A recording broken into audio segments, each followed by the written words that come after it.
Sabi ng isang napanood kong nag-tutorial na mas maganda daw ang gumamit ng page kaysa sa profile dahil madali lang daw magkaroon ng violation ang profile at madali lang daw ma-disable. So base po guys sa aking karanasan, pareho lang po yan.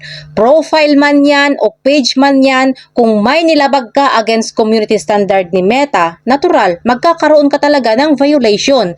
Hindi dahil sa naka-profile ka or naka-page yung account mo. Dahil itong profile account ko na ito guys is may dalawang page ito na konektado at parehong monetize. So far, wala naman siyang problema. Pero bakit ang profile account ang palaging nadi-disable? Kasi nga po, isang profile account lang talaga ang sinasuggest ni Meta. Kapag nakita niya na dalawa ang profile account mo, tatanggalin niya yung isa. I-disable niya yung isa. Nangyari na to sa akin dati guys. Yung account ko na, meron akong account talaga na since 2010, nagamit ko pa rin hanggang ngayon. Kaya nung inopen ko itong Facebook account ko na ito para gawing pang Reels, dinisable ni Meta at binigyan niya ako ng 180 days para ayusin ang account na ito. Parang 3 months old na tong account ko dati nung na-disable.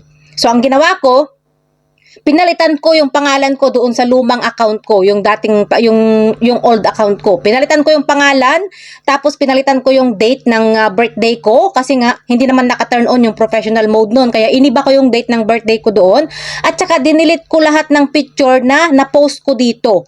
Yung mga picture ko doon na na-post ko dito, dinilit ko rin doon. At nung napalitan ko na lahat yung mga details doon sa lumang account ko, inayos ko na rin itong account na ito. Nag-appeal ako at hiningian lang ako ng verification at sa awa ng Diyos ay bumalik agad sa loob lang ng 2 oras. Hindi ko tinigilan yan guys. Nung na-disable na, hindi ko talaga babuksan. May nakalagay lang doon na disable tapos may nakalagay doon na 180 days na kailangan ayusin mo.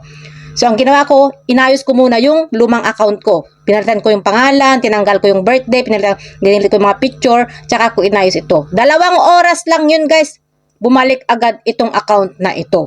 Kaya wala pong kinalaman guys yung violation natin kung page ba yung gamit mo o kung profile account ba yung gamit mo. Hindi po yan yung mga dahilan kung bakit tayo nagkakaroon ng violation, kundi dahil yan sa mga content na ginagawa natin or yung mga ginagawa nating mga comment na labag against community standard ni Meta. Doon po tayo nagkaka-violation, hindi dahil sa naka-profile account tayo. Kasi marami guys ang content ang mga content creator na profile account yung gamit. Kagaya ko, profile account itong gamit ko. Kaya wala naman problema.